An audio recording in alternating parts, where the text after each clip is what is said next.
Are your devotional times boring? In fact, are they so boring that you just gave up doing them completely? Well, you're not alone. An awful lot of Christians have abandoned devotions because they're just too dull.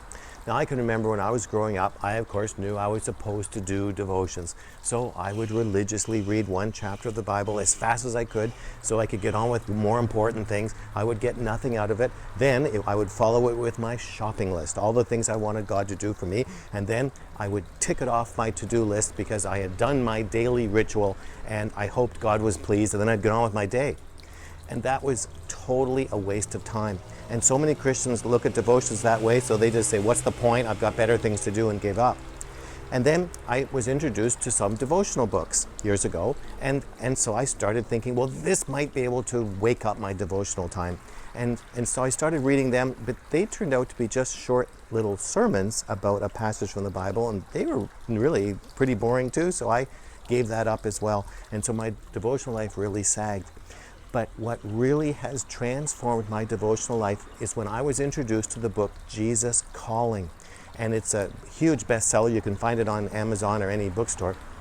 But that has so revolutionized my devotional life because it introduces you to a first-person conversation with Jesus.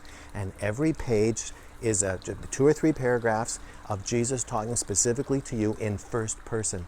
And it has just sort of when I start my devotions with that book, it just puts me into the conversational relationship with Jesus.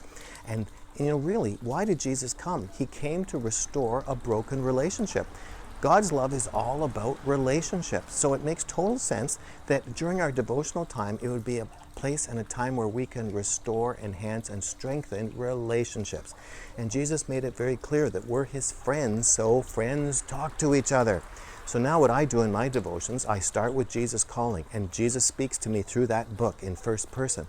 And then I turn to the scriptures and I ask God, okay, tell me, what is it that you want to highlight in the passages that I'm reading? And then I tell him the things that are on my heart that I want him to intervene on, or things that I'm concerned about.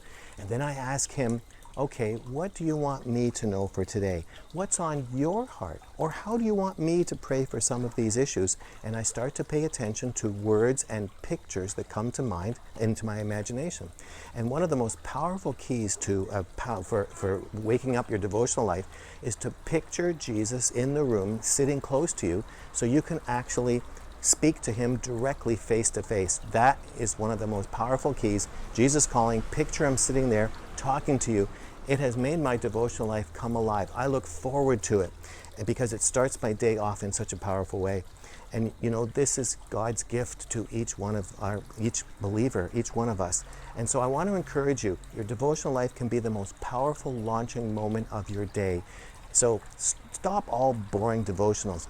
Try Jesus Calling, or start a conversational, listening relationship with Jesus, because he has so much to tell you and he can't wait to speak to you. He just wants people to listen. So I want to encourage you, wake up your devotional life.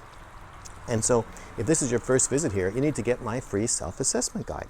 And to do that, just subscribe to my weekly email newsletter by filling out the subscription form on this page.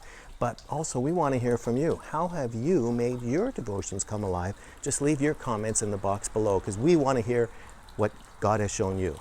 And I'll talk to you again next week.